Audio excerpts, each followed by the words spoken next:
Welcome back to the Webby O'Neill channel. Thanks for joining us for another video. I've got to be honest with you, today's video is a bit of post-match therapy. I need it, I think you need it, and I'm sure a lot of yous out there need it as well. But one thing I did notice about you last night, which was unusual, you was very calm, you was composed. You know, when we're watching the match together, we're always up and down, we're always screaming, shouting, but you was very quiet last night. Yeah, it's an understanding of where we're at and what the game was going to be. The tactics, the play, the team, the fans even. You know, I understand. Go to that game last night, it was a matter of sitting on your hand, and the fans responded in the same way I felt. It was a matter of just sitting there and waiting and hoping, and also a realisation of exactly where we are and the final result, the final placing in that table there, bottom. It's an understanding of where we're at, and it's poor. It's dismal, but a realisation what's come home. I didn't expect things to be good. I expected things to turn, well, I hope things turn round in the new year. The fans inside that ground realised that. There was no big outcry. There was no big anger. I didn't see anyone getting angry at all. So why should we get angry? It's gone. The anger's gone.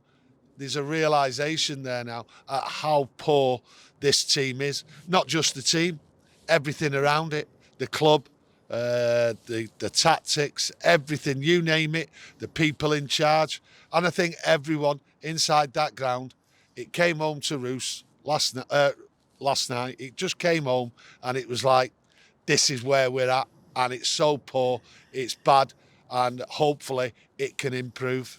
Yeah, you said realisation a few times there, and the realisation is that Manchester United have now lost more games this season than they've won. They've lost 12 and won 11, and that is a big smack in the face. Yeah, it's a big smack in the face, and it's, you know, that stat there. Do you want one?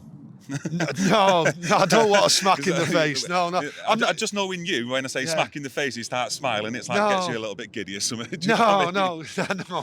I could do with a smack in the face just to wake me up and get me through this nightmare. I know someone who does need one, but hey, that's another story. No, it's just a realisation, you know, of what's coming. You know, we go to Liverpool. I'm not going to be angry if we get beat. You know, are we really expecting to win there? I'm hoping we win. A draw would be a fantastic result coming away from the other point. When you're looking at the team that could be possibly going there, we sustain more injuries against Bayern Munich with the likes of Maguire, Luke Shaw, etc. They're going to be very doubtful. But for me, last night I got home early hours of the morning. I decided to switch on his press conference, and seconds later I wanted to throw my TV out the window, to be quite honest with you, when I heard him say that was a very good performance. I nearly completely lost it, to be honest with you, because I just thought to myself, finishing rock bottom of a Champions League group that we should have progressed from and getting beat 1-0 at home is not you just cannot say that about that performance and that campaign. You surely can't. But I've looked at it this morning, I've tried to compose myself, and I can kind of understand where he's coming from. You know, you're looking at the team that he put out against a very, very good team in Bayern Munich, a top-class club overall. And I suppose it was a very good performance when you look at the starting 11 and the players were on that field. And like you keep saying, it's a realisation of where we're at as a football club right now. Yeah, well, if you look at Ten Hag's comments last night, the reality is, what was he going to do? Slag the players off? We didn't slag the players off. There's no point. You know, a team like Bayern Munich their record in Europe is just outstanding, you know. A very well-run club. Yeah, it's a very well-run club. We know that. You know, the chalk and cheese, the two clubs, the way they are. Two world-famous clubs, but run completely different. And one going through a great period, one going through a terrible period. But Ten Hag, what was he going to say? Is he going to fall out with more players by slagging them off? There's been enough turmoil in the club. He has to keep his mouth shut. He has to try and keep them players, what he's got, on side. You know, there's no point now. But the thing is, though, you're saying that, and I do get that same feeling with you, especially listening to a couple of press conferences recently. He doesn't want to go sort of like gung-ho at these players and tell them exactly what he thinks, like maybe a Mourinho would have done in the past, because he wants to keep the players on side. And I think he's got that in the back of his head, where he can look at some of these players. There's maybe 4 or 5 of them in that dressing room. If he targets them or goes in heavy on him, I think it's down in tools time for a lot of them, and he doesn't want that to happen, obviously. Well, I look at Erik Ten Hag and he's isolated. He's on his own. Who's running the club? Who's in charge? Who does he go to? Who's making the decisions? This is the state of our club. And like I go back, that's the reality. And fans have seen the reality. The anger's gone. Yeah. Erik ten Hag's anger's gone. He's just sort of clinging in there and saying, right, I need to do this, need to do that. There's no one to talk to. There's no one he can go and ask to make changes and do things. There's no one there. It's an absolute crap show. Yeah. That's what's going on. And the thing is, we have to accept it. We have to suck it up. Nothing's going to change. And the realisation of like 12 defeats and just 11 wins, that is as poor as I can ever remember. Yeah. And the thing is, it's not going to change. I mean, if I was Sir Jim Ratcliffe now, honest to God, I would be thinking to myself, do you know what? I'm going to back out of here because the reason is I'm going to end up spending all my money, right? And it might not improve because that is what's going to happen.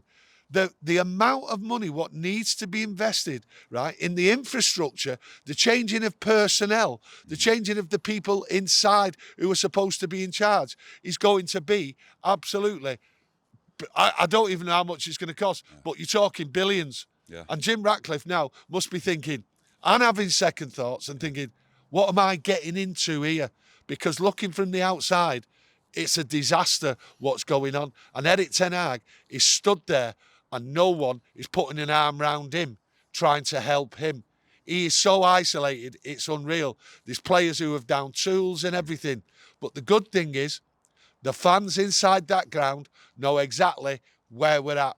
We go to Liverpool, we know exactly where we're at for Sunday's game. We're not going to get angry. Anyone gets angry, right? It's all false. It's all bravado. It's all for show.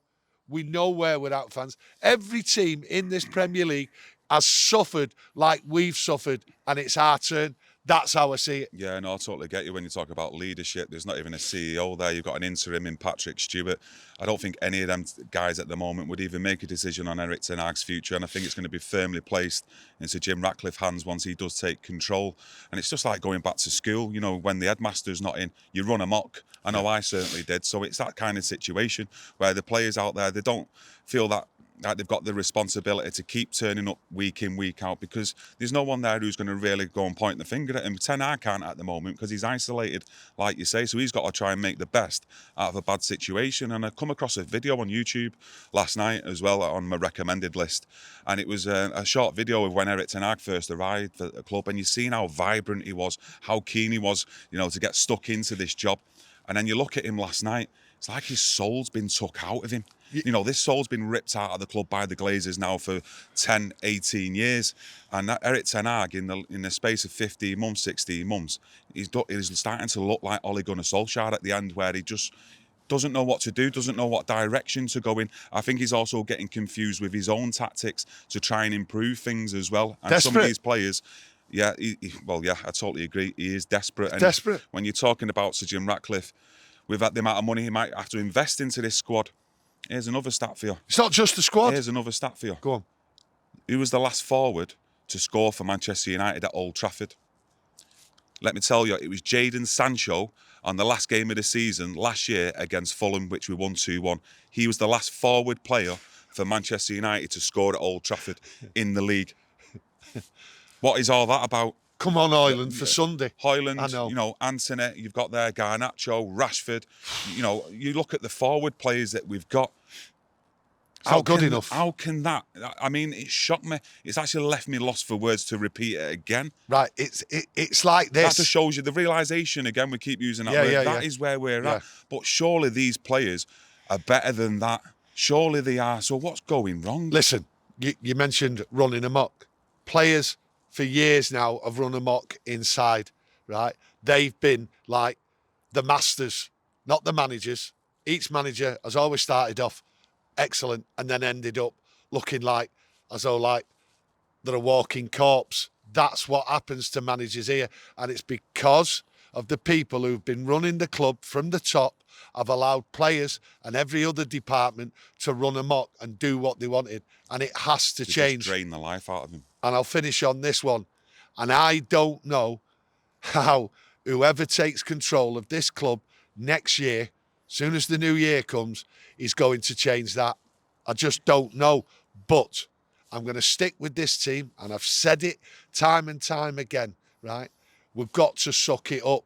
It's not nice, but things will change, and I'm hoping in the new year it changes on the field, and that's all we can hope for. Yeah. That's all we can hope for. That's not, I know that's not you anyway, and it's definitely not me, that it's an acceptance of mediocrity, what's going on at the club, because I don't know any Manchester United supporter who goes into that ground who is accepting it. But we just got that hope that we have got the right man in charge. And once certain players do get shifted out the club and we do get a proper structure in place, fingers crossed with Sir Jim Ratcliffe coming in, let's hope for a brighter future at Manchester United. I know I certainly am, and no matter what does happen, I'll always still back my team. And I can't actually wait to get to Anfield on Sunday. I'll say it again and get in that ground and back my team. Listen, what it boils down to is every Manchester United fan now can see the reality of where we are as a football club, on the team, on the pitch, with the squad and everything else. And it's just a matter of hoping and backing the team. That's all you can do until things change. I'm not going to be angry. There is no point being angry. There is no point me and Kieron and Webby slagging off the players. We know the quality of the players and how good or how bad they are. We've just got to hope. So listen, if you call that match therapy, I'm not too sure, right? Because it's up and down. You've been smiling quite a bit, to be honest. No, I'm smiling. No, because it's actually helped me today, to be honest. No, because the anger's gone. Yeah. I actually slept well last night. You know, so that's a good sign for me. You know what I mean? Yeah. Because the anger's gone now. You weren't sleeping well last week, to be honest. No, I wasn't. Chest infection as well. No, but the anger's gone. So I've just got to hope that in the new year, things change. So glory, glory, Man United, and I can't wait to get into Anfield on Sunday. Thanks for joining us, everyone. Hopefully we'll give you a bit of match therapy, and we'll see you again tomorrow. Thank you. Thank you.